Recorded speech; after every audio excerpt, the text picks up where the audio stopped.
of the Universal Women's Network, Woman of Inspiration Awards, and this is the Woman of Inspiration podcast, where we speak with women who are inspiring others, dreaming big, ignoring the naysayers, and making an impact locally, nationally, and globally. So today it is my absolute pleasure to be interviewing our 100 Woman of Inspiration book contributor, Allison Mclauchlan, who is the executive director of the Kelowna Women's Shelter. So welcome, Allison. It's so great to have you on the podcast today. Thanks, Monica. So glad to be here. I'm glad I'm here talking with you today. Well, we had really great conversation, always in the green room, and I thought we just got to go on live. It always seems to happen. We talk about things that are inspiring us and important to us, and if I can share with our listeners, you're going to want to sit tight this entire talk. If you are a woman, if you know a woman that needs help and support, that has been affected by domestic violence, that has tried to navigate their way and rebuild their life. Allison, you come to us with such a passion for serving others and so much wealth and knowledge. So before we begin, I just want to go back to, you weren't always in this role. No, and never thought I would be. Never saw myself in a leadership role, never saw myself as an advocate for women and children leaving or experiencing domestic abuse. Never even entered my mind as a child, as a youth, as a young adult, that this was a career path that I was supposed to be on. So let's start there, because I think that's really important when we talk about women of inspiration and leaders that are really making an impact. It's never a clear line. It's rather a journey. And so let's talk about your journey. You were born and raised in West Coast, Scotland. Yes. Of course, you have a very thick accent, which still is very much a part of you, which I love. Yes. It's so beautiful. And you moved to Canada in 2009. So let's talk about growing up, Allison, we talked in the green room about labels. Yes. And the labels that you had as a kid growing up really were almost defining and holding you back. Yes. So some of those labels, maybe you can talk about that and share that with our listeners today. Yeah, so I would say the labels that were put on me as a child would have been class clown, disruptive, unattentive, won't amount to much, doesn't apply herself, like those kind of labels throughout school. And I wasn't academic. I did not enjoy school. I used it as a playground, and I had a lot of fun. And that's not what you're supposed to be at school for, but I had a blast for the wrong reasons. And so it always felt like a waste of time for me. It didn't inspire me. I was bored. And I think a lot of children experience that when your brain doesn't work in the way that the education system's set up, then you can feel lost. You can feel not good enough. And I think I chose to, and I didn't know it at the time, but looking back, I chose to not look at it that way, not good enough. I chose the class clown route and just say, oh, well, I'm just going to have fun here. I'm just going to have a blast, and to hell with everything else. But some children, go through the education system feeling not good enough and not smart enough. And that's a terrible shame, because a lot of kids are not wired academically, and we don't, but everybody has to fit into this neat little package. And if you don't, then you're not smart, you're stupid, you're disruptive, you're this, you're pushed aside. So I did have when I was younger, I'd always wanted to join the Royal Air Force. My older brother had wanted to join the Air Force. So there was a lot of pamphlets and everything sitting around my house. So I picked them up one day and I thought, well, that looks like fun. You get to travel the world and you get to leave home, and I was like, oh, that sounds fun. I could do that. And I did. When I was 17, I joined the Royal Air Force. Wow. So that is a huge, huge move. Now, your circle of friends, Yes. what were your peers saying when you're like, this is what I'm going to do? Well, they're maybe packing up to travel or go get ready for university. Like, do you remember those conversations? I do. And back in the 80s, in Scotland, certainly, university was for the very few. As a child in my friend group, none of us had the expectation to go on to higher education. It just wasn't there. It wasn't, only a certain few went on to university straight out of high school in Scotland at that time. It's changed now, but back then it was never a discussion with my family, for either my brother and I, oh, well, I go on to university, and never in my friends' households either. It wasn't the path. It was go to school, do good enough, get a trade, get a job, and just live your life. And that Get was married, it. have Get kids. married, live your life, and that was it. That was the life in Scotland at the time. So only out of my friends group did one of my best friends, Siobhan, go on, stay on at school for 6th year, because that would never happen either. We left after 4th year. We all left at 16. She was the only one that stayed on to do hires, and she went on to university, and she's a partner in a firm now, a quantity surveyor. So she took her career in that, and she hates it.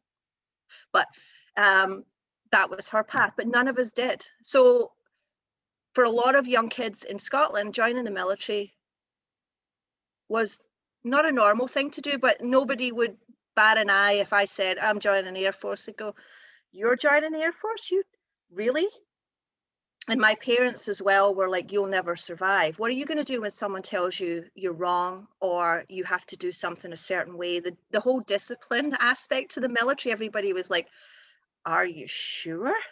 Because you can't, you can't take direction very well, Allison, and I'm like, yeah, but be fun.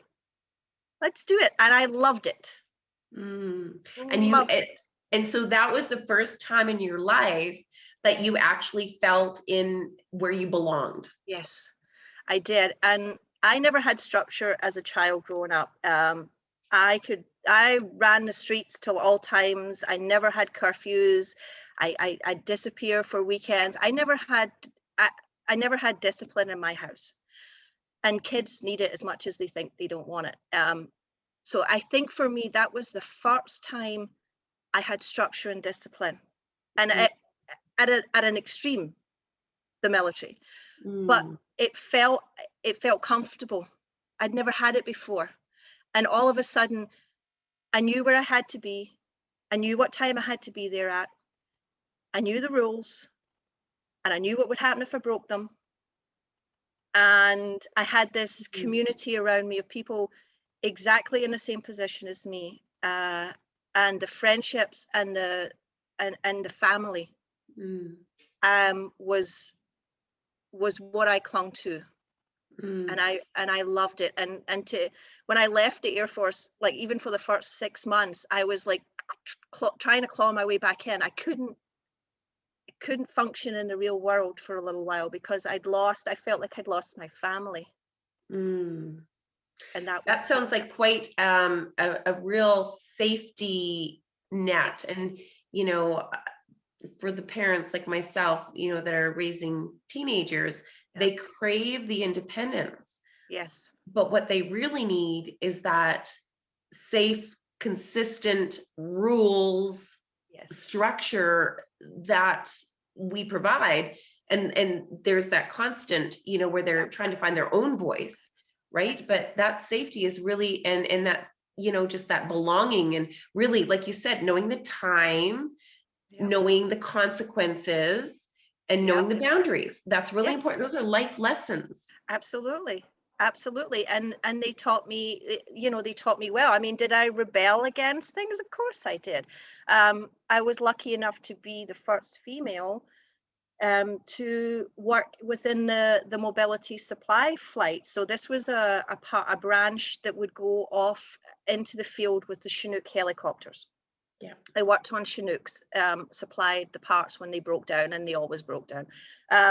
But we would go out on exercise with the helicopters, and they'd never allowed a female on that unit before, for her own good, for her own safety, because you'd be with hundreds of men, and these men just can't control themselves. I mean, I am gorgeous, but let's be fair. But I'm sure they could control themselves. So they wouldn't let females on this unit, and I fought, and I disrupted things, and I went to my squadron leader, and I was like, I want to join, I want to go there. And he's like, oh, you're a female. And I was like, yeah, and I can do the job. And they had to go to every squadron leader and ask them if they were okay with it. I had to be put on trial. And eventually I got there. And I was the first female to join that unit. And I loved it. And there was never any issues. Never any issues. My colleagues, it was like having 5 big brothers every time I went out on exercise. And I had a blast. Again, for me, it's all about fun.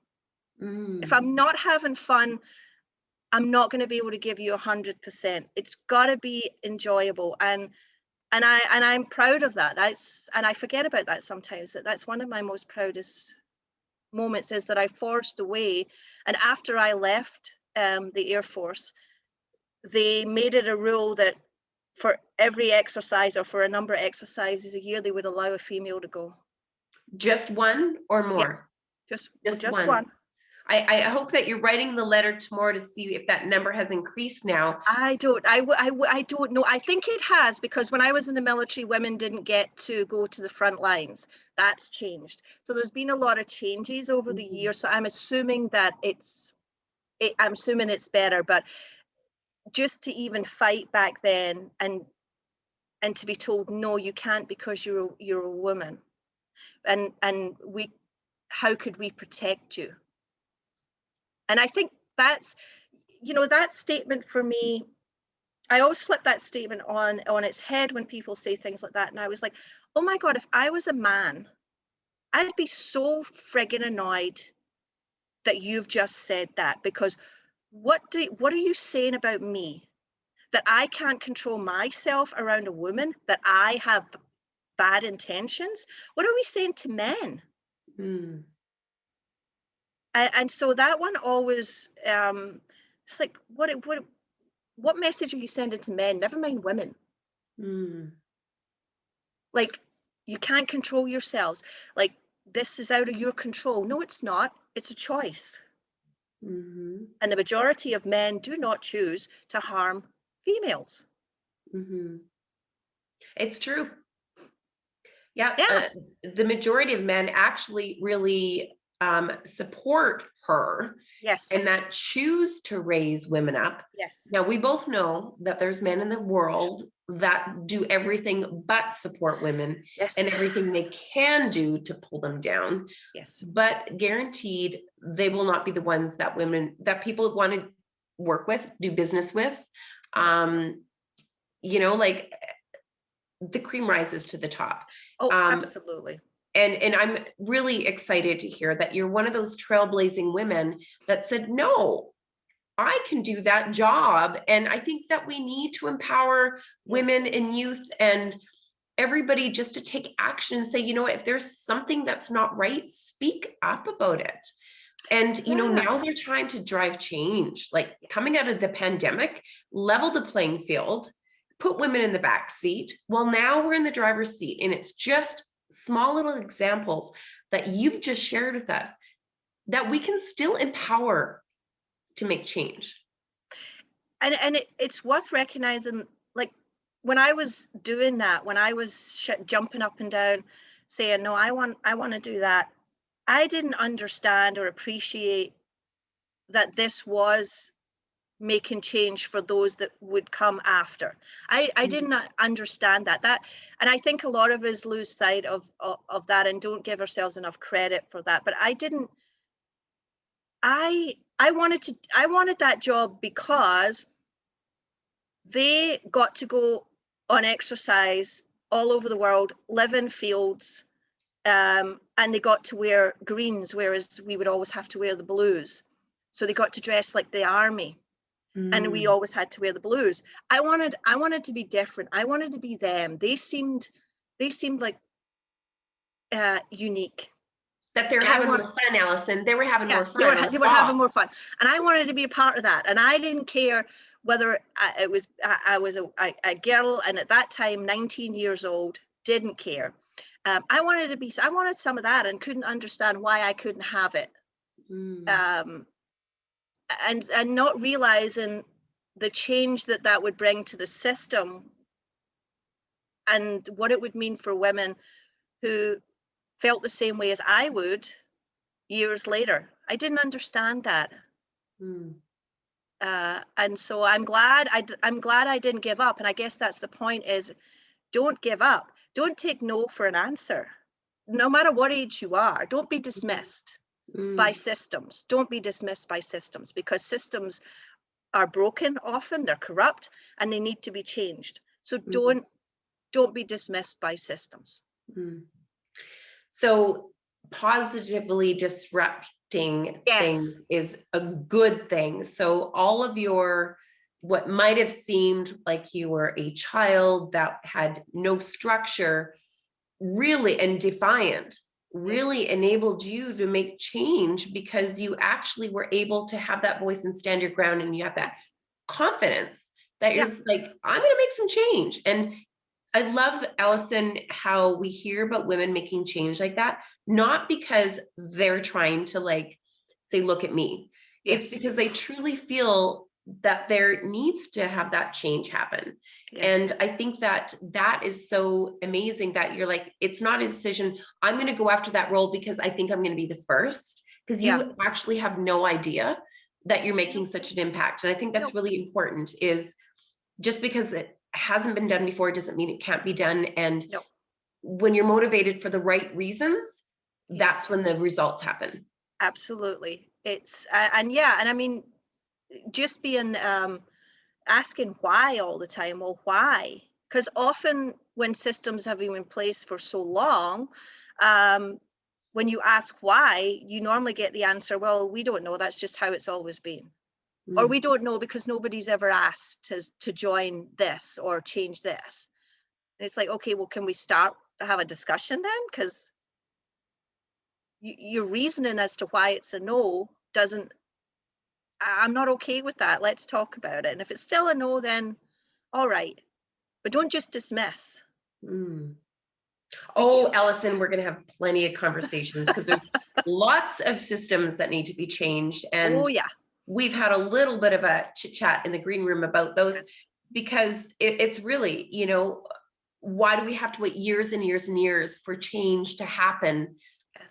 Let's just say in the court system, in the justice system, that's supposed to be just, but is not really for the people that follow the rules.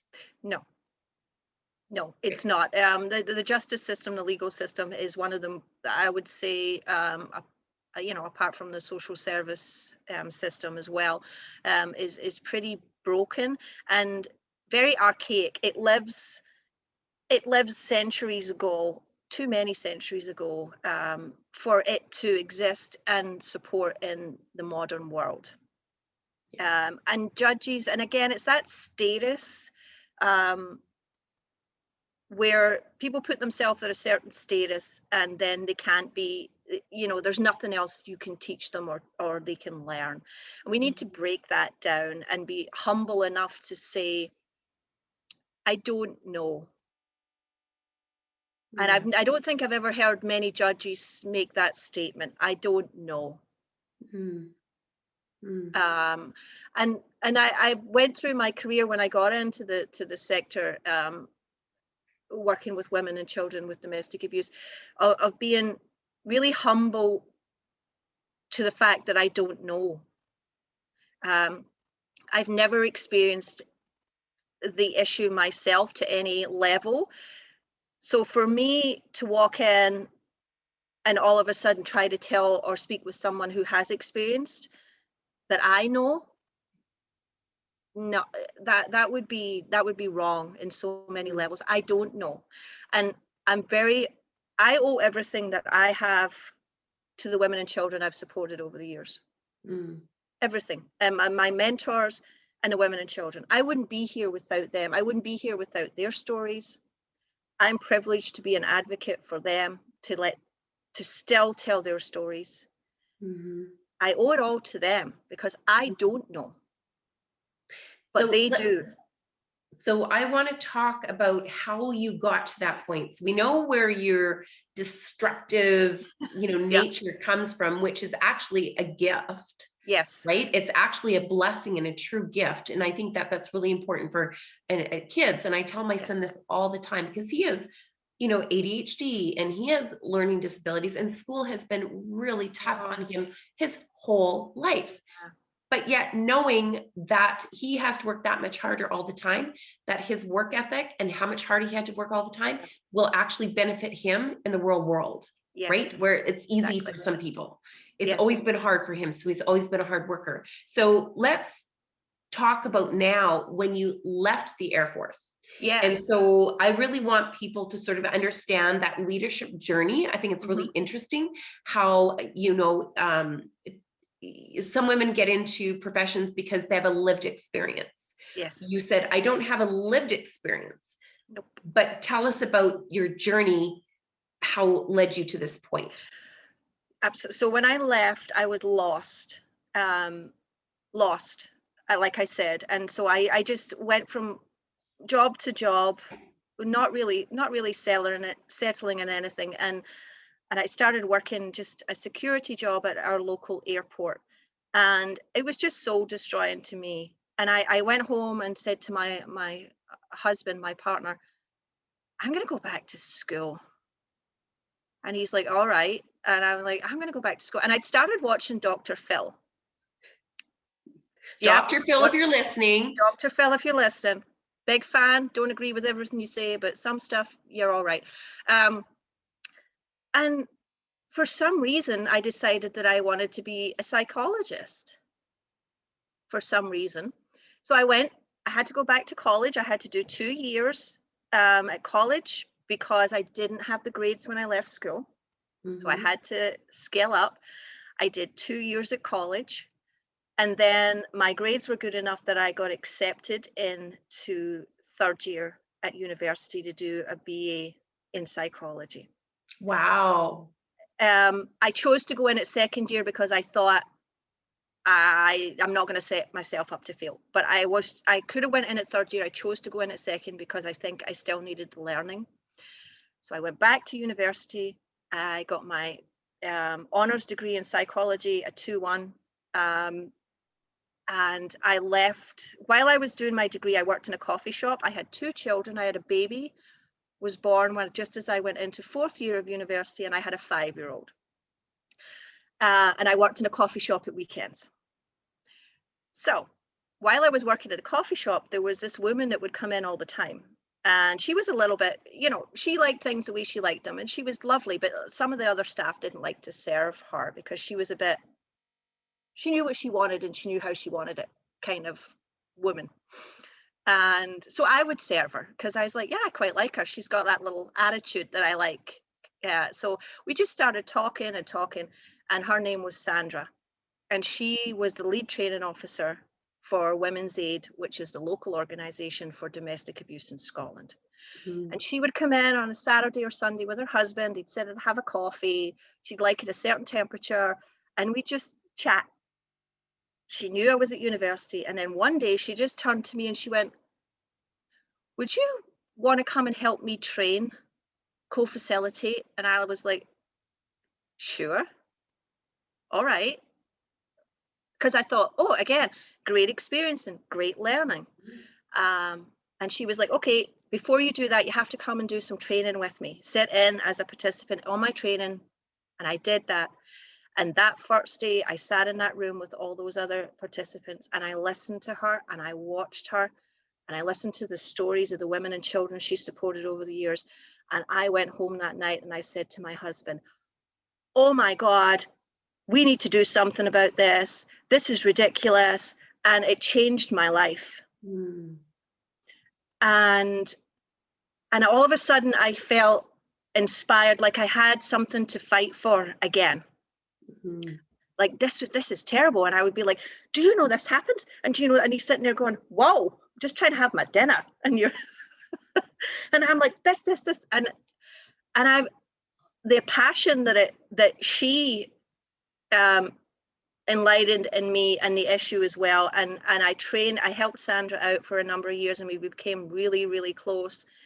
And I consider her, I when I was writing this the other day, I actually had tears in my eyes when I was writing that piece about her.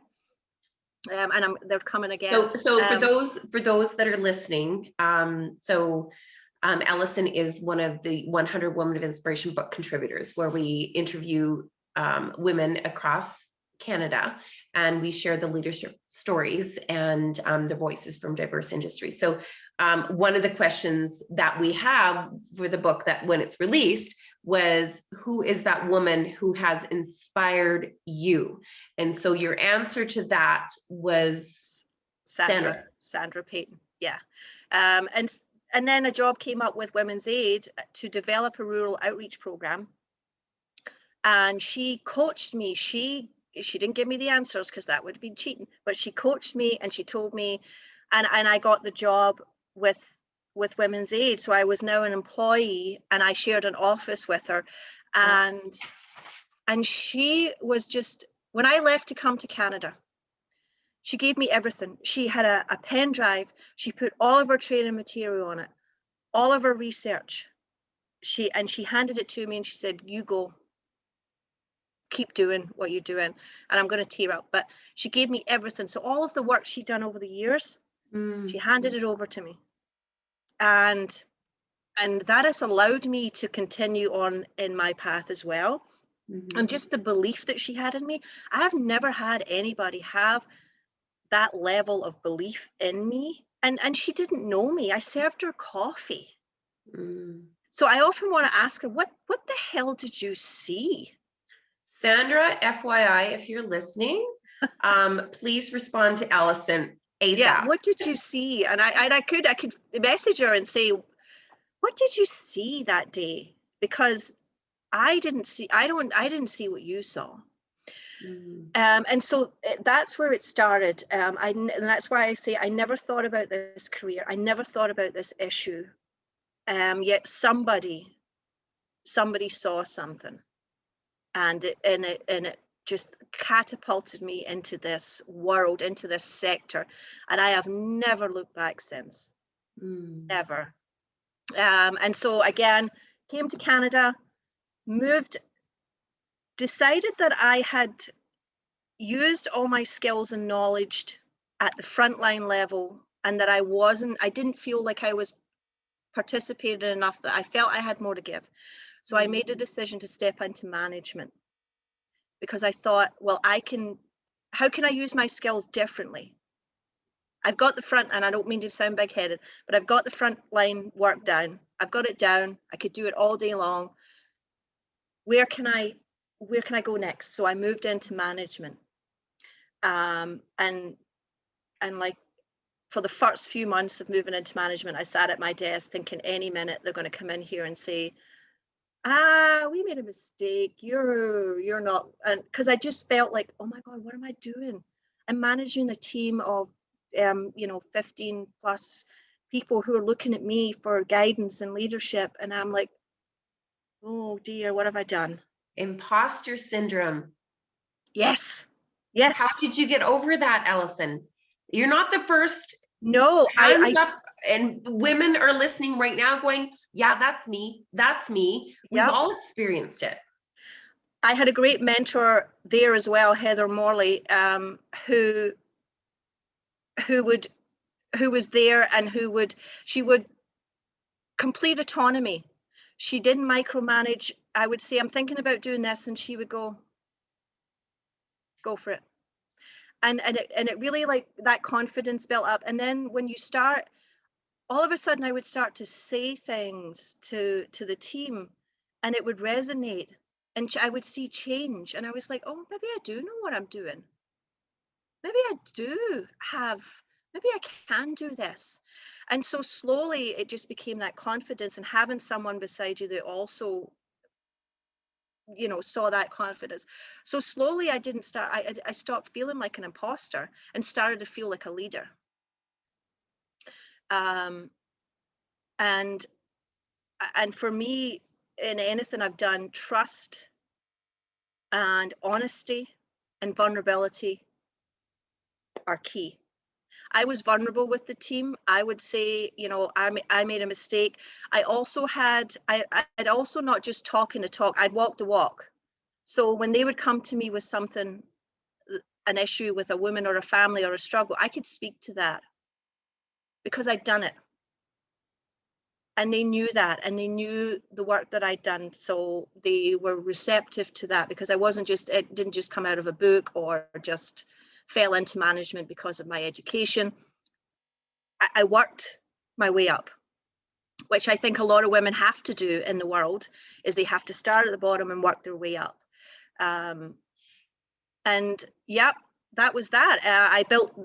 We built that team, very, very successful team. A lot of them are still friends today. I could regard them as good friends. And then Heather moved to the YWCA, and she contacted me probably about 2 years later and said, I have an opportunity. Our emergency shelter is not functioning the way I want it to. Do you want to come over and take it on? And I said, yep, sign me up.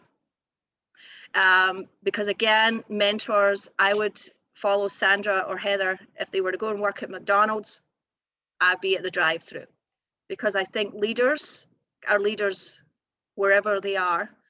And I went to the YW to take on that team. 5 of my ex-colleagues came with me, which I also think is you know, something that I'm proud of, is that when I moved, they were like, okay, get us a job. Have you got a job? And eventually I had 5 of them come over and join my team at the YW. Built that team up, fabulous team. And then I sat there at my desk again going, okay, they don't need me here.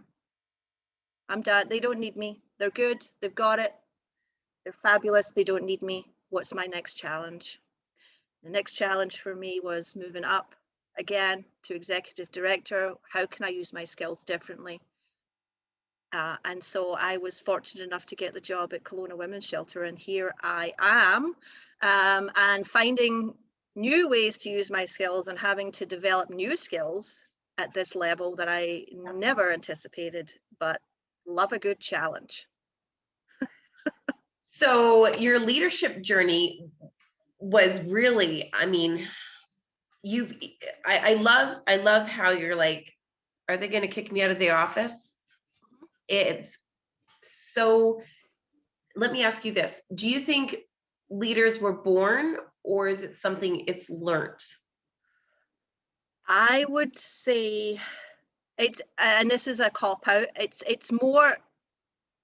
a little bit of both, but I would say it's more born. I'm always more of that side of the nature nurture argument. I did my master's in leadership through Royal Roads 4 years ago now. Best, if anybody's thinking about it, best 2 years of my life, best learning experience. And I did not want to do it. I wanted to do my master's in forensic psychology. And it was Heather Morley that said, maybe you should look at this. And I did, and best 2 years leadership training of my life. So I learned a lot there, but had I not had the innate ability or instinct, I would still have been a leader, possibly not as good as a one as I think I am. And that's me being really, really tooting my own horn here, but Yes, you toot your own horn. We're about stepping in the spotlight, celebrating your yeah, successes, owning your worth. You yes, go. Yes, own yeah. it.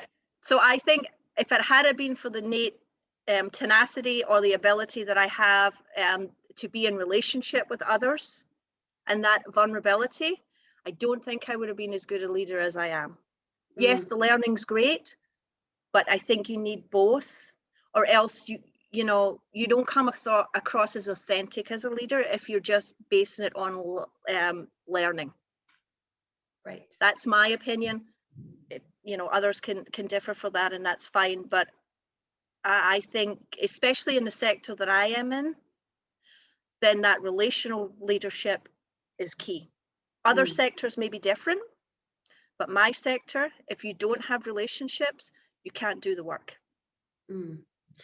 You have to be able to, the higher you go in your leadership role, the more you're of service to the people that you lead, is what I've Yes. found. Yes, absolutely. And how can I give them, like what's like Sandra handing me that pen drive? How can I hand them my pen drive, if you like, how can I give them my knowledge and Mm, my tools so they can go on and grow and develop in their careers? Because that's what it's all about. mm, It's about coming into an organization for me and leaving it better than you found it, mm. and being able to sit there like I did that day at the YW and go, they don't need me. And that is fabulous. It's not Mm, like, oh my God, they don't need me, I have to disrupt something to keep myself in a job. It was, oh my God, they don't need me. That is amazing. mm, This is awesome. mm, Time to go. mm. Well, I know that I've talked to a couple of your leaders, briefly, and they're super excited about having you part of their team in Kelowna. But I know that comes as a little bit of I want to say that reach for that baton or that opportunity was also, it's a little bit different for your family as well. And I think, so I want to talk about that balance piece and, Yeah. sometimes making those decisions to step forward. There's a little bit of a sacrifice on the other side. So let's talk about, I know that your husband is still, he's not in Kelowna with you, and No. neither are your kids. Nope. So you're solely focused on your work now in Kelowna, Yes. and you've got your family that you're, working back and forth and working remotely. So how Yeah. has that been for you? I would say last year has, I mean, it was tough and it was an adjustment. My husband has always been extremely supportive throughout it. We've been together 25 years, so very supportive throughout my career. I could not have done my bachelor's without him. Like I said, we had a 5-year-old and a newborn baby, and he had his career as well. So I'm very fortunate to have that support behind me. And sometimes I maybe take it for granted, but I couldn't have done it without his support. And because he knows how important my career is to me, and how passionate I am about the work that I do, when I came to him that day and said, I've applied for a job, we were at dinner and I said, I've applied for a job, and he just looked at me and he went, where? Because I'll go anywhere. So he was like, where? And I was like, Kelowna. And he's like, okay. And our mantra when I do this stuff is, well, it's only a conversation. And he's like, all right, it's only a conversation. So, I mean, and then COVID hit, so it's been really tough because our plans changed.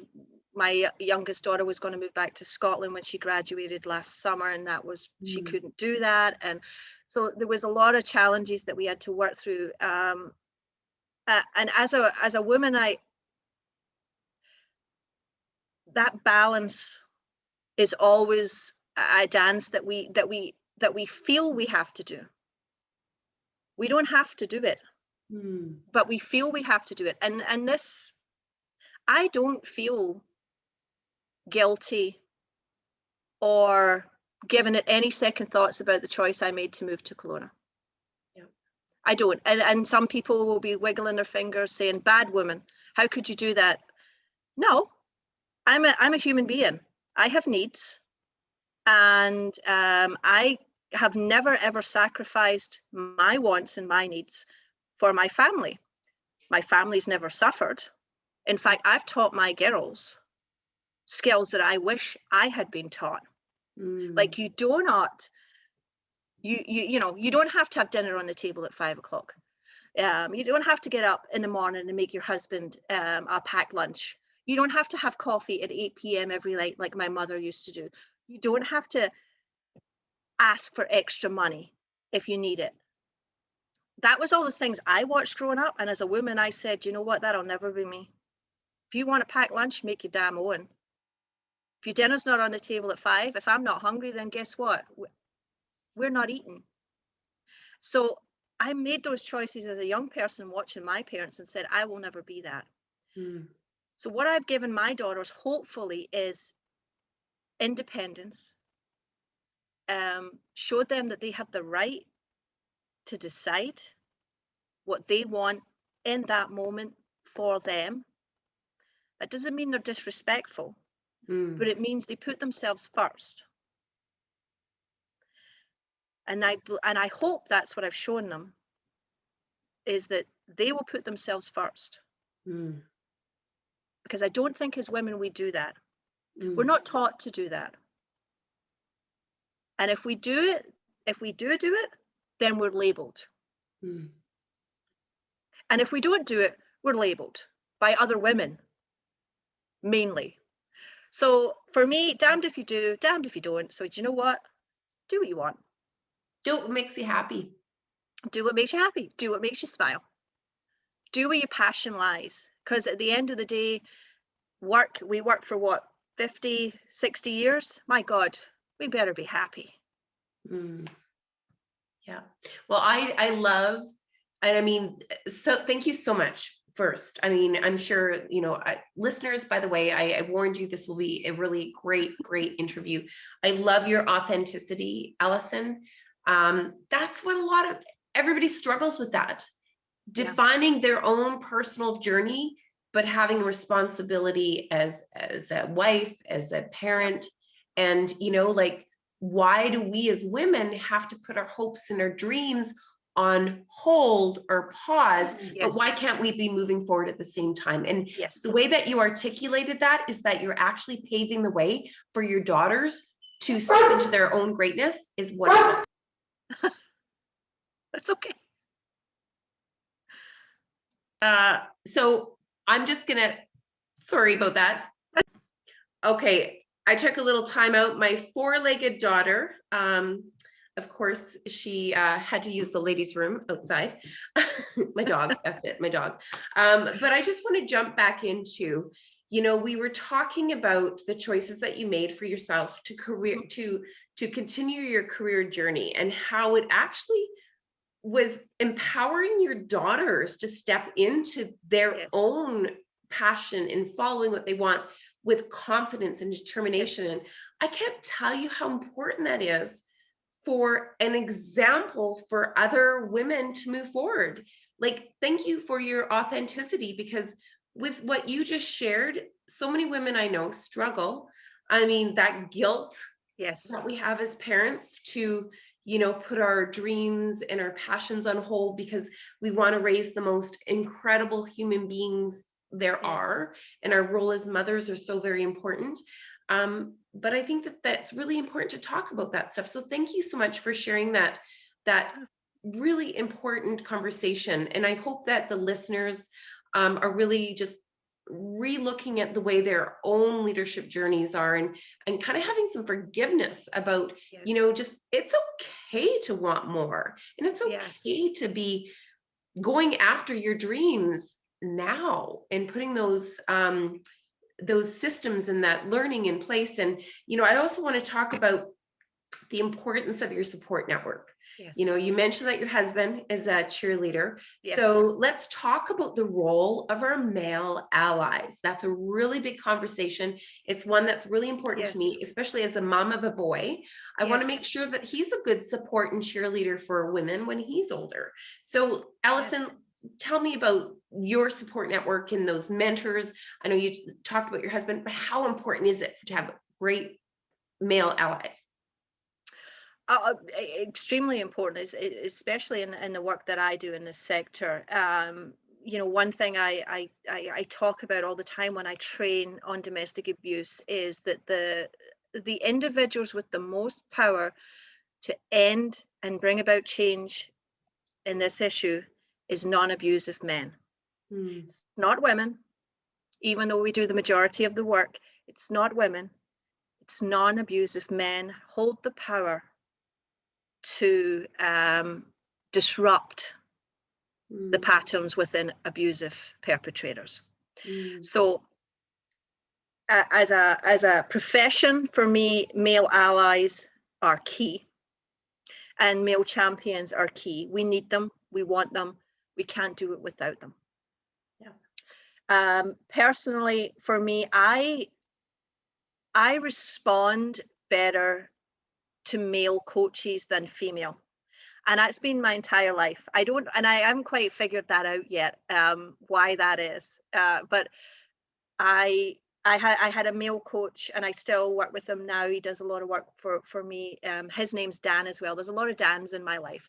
It gets confusing because my friends will look at me and go, "Is this Coach Dan or Dan?" And I'll be like, "No, this is Coach Dan." So they're like, "Okay, right," just so we know which one we're talking about. And he came into my life a few years ago at the YW when we were doing some culture building with our team. And we've been friends ever since. And he became my personal coach.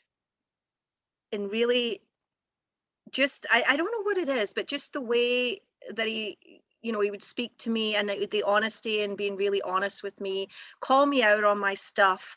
And I'm not sure if I deal with that better when it's a male than I do when it's a female. I'm not sure. I haven't figured that out yet. Still learning about that. But he's been a huge influence in my life as well, and got me through some very, dark times when I wasn't doing so well at the YW.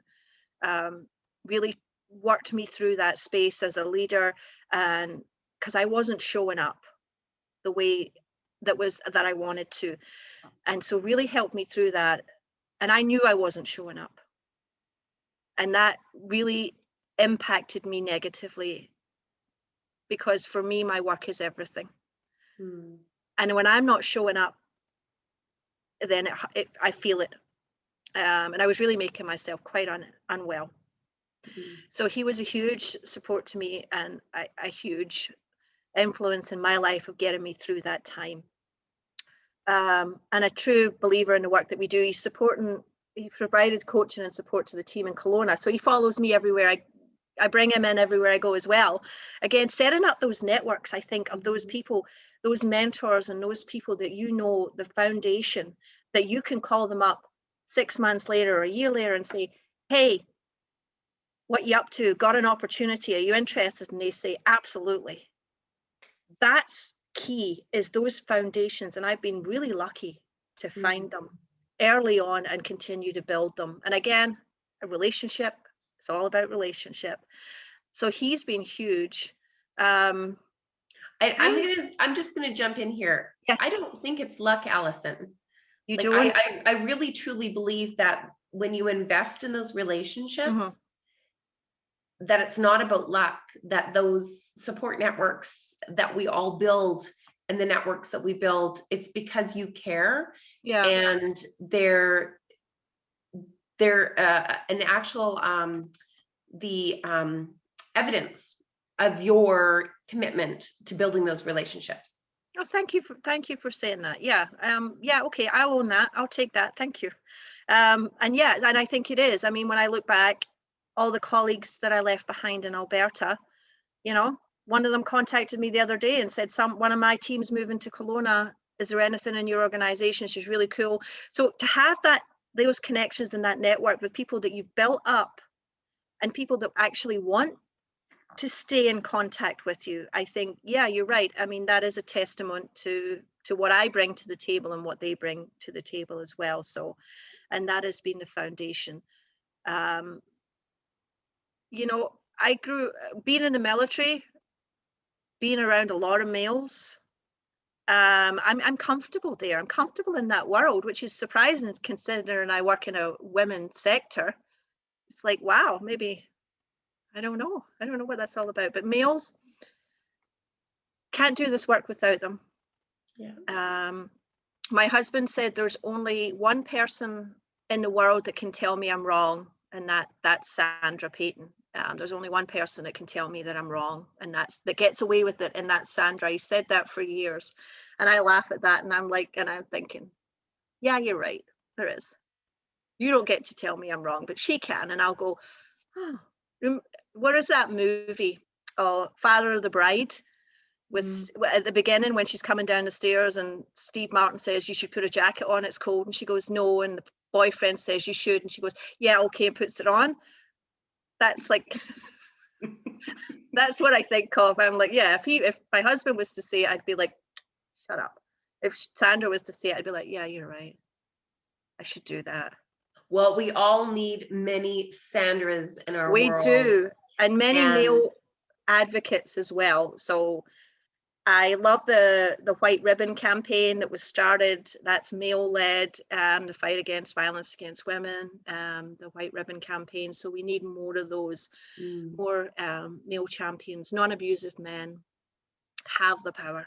And I truly do believe that. I know that for our road trip, our 2021 road show, and of course the contributors are on these graphic trucks going across not just Canada, but even North America. And, so people are seeing visible women's photos, but there's actually, we have a male photo on the trucks as well. And it was, I was questioned, Monica, why do you have a male picture on that truck? I said, because it's really important that we actually have some male allies and champions as visible, yes, support hers for women as well. And that's also part of our awards for Women of Inspiration. We actually have a category where women can nominate men that are champions, because I think it's really important that we validate their worth and how important it is, so that we can move the needle for women to succeed. Yes, I completely agree. And we need to get rid of these myths or stereotypes around the women's movement. And because if we play into these myths and stereotypes, it holds us where certain people want us held. But if we start to break those and say, oh no, males, we want male champions, we need them, we want them on our side, they are on our side. We are not an exclusive group. We are not excluding because of gender. Come on in and join us, because we need you. And that is, and as a women's movement, that's the voice, because for so long the stereotype has been, I get all the time, you just hate men. No, I don't. I actually really, really like spending time with men. I don't like abusive people or violent men, but I'm not a man hater. So the women's movement needs to start having more of that voice. We're so siloed, and we're like, oh, well, they're just crazy women. They just want it all. They want it all. Not in the Universal Women's Network, I gotta say. No. We are really trailblazing in that area. And it's really, and I have to say that it's met with some naysayers. Yes, of course. When I initially, support her was actually started was in 2018 at the height of the Me Too movement. Yes. Because I really looked at my son and I'm like, where are your good role models? Where are your role models that you can look up to? And, like the good men that are making a positive impact, that are empowering women, not tearing them down. And I was like, let's highlight those men. Let's bring them in. And I have got to say, since that moment, Allison, it has been nothing but purely embraced. And the ones that don't embrace it, we're not going to worry about it. No. We're going to go with the ones that it's embracing. We're going to make a big change and a ripple effect. And that's actually raising the bar to support her. That's what that trucking, that graphics truck, and Yes. you know, why we're really creating these opportunities for conversations to be heard and leaders to be raised and Yes. stories to be shared like we're doing right now. So Allison, I have got to say it's been an absolute pleasure talking with you. Awesome. We had lots to talk about, and I'm really Yes. excited for your contribution to come out in the 100 Women of Inspiration book.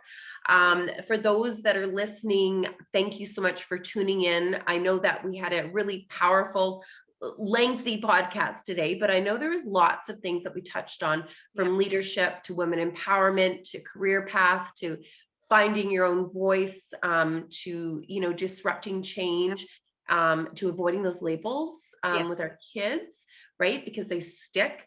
But, Yes. you know, before we leave, I always like to know, what is your definition of a woman of inspiration?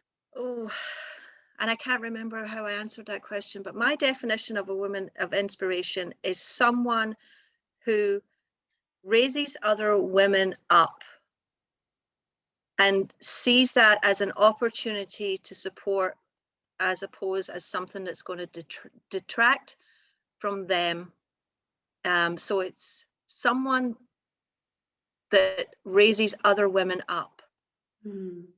And it's and that actually makes them feel empowered, as opposed of if I give you this, I'm being disempowered. It's like, nope, have everything and go forge your own path. For me, that is the definition. And with that, again, Sandra Payton, that is my definition of a woman of inspiration: is take everything I have, it's not at a loss to me, and go forge your own path. And you've just answered part two to that with who inspires you. And I think you articulated Yes. Sandra. Yes. She's still in the sector. She's in the Orkney Islands. She opened up a women's aid, or helped open up a women's aid on the Orkney Islands. There'd never been one there, and she's still forging a path and being an advocate and voice for women and children. So she continues to do the work and inspire others, including myself. Well, I look forward to meeting her. I think that's easier said than done now, Yes. because we have the ability to say, Sandra, let's have Yes. a panel. Let's invite you in. Let's Oh, talk I would more love that. stuff about women and children. We're going to make that happen. We're going to Oh, make, please, I would put it on love the that. And list. she would love, she would love having the discussion. She wouldn't love the praise. She would be, if she was listening to this right now, she'd be sitting there going, oh, enough already. Stop it. I'm not that. She hates praise. We'll help her get past that. I think we can help her get past that, because that only empowers others to do the same. Yes. So it's just a rewiring of stepping into the spotlight, how it's a good thing. It really helps others. Just like telling your Yes. story today.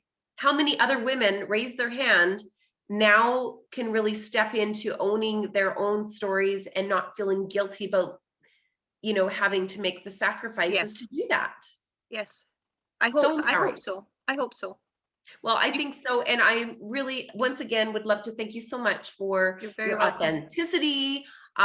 You are a disruptor and a leader, and I'm so, so excited to have you part of the 100 Women of Inspiration book. And for those that are, you know, see these graphic trucks that are on the roadways across Canada leading to the 2021 roadshow that will be in the fall, Yes. look and spot Allison on the truck somewhere, because these are leaders from diverse industries with an amazing voice that are actually making true impact. So Allison, is there any last words you'd love to share with our listeners today? I would just want to say thank you for the opportunity to be part of the Universal Women's Network. I love what you've created, and I'm so thankful to be a part of it in any way that I can, and to share my story and the story of other women. I think it's really important, and let's celebrate. Awesome. And we will do plenty of that. No, that is my guarantee you. We will do plenty of that, and we're going to have some fun along the way. So the Fun Patrol will be in full force, because I believe that you have to have fun and enjoy what you're doing and be passionate about it. So thank you so much, Allison. It's been a pleasure. For those that are listening, to get a hold of Allison, what is the best way if they want to reach out to you at all? Is that LinkedIn? Yes, I'm on LinkedIn, or they can go on to Kelowna Women's Shelter, our website, and they can get my contact details there, and my email's on there. It's such a long email, and with this accent, the vowels don't come out right. So just check the website for my email address, and feel free to LinkedIn or give me an email. Awesome.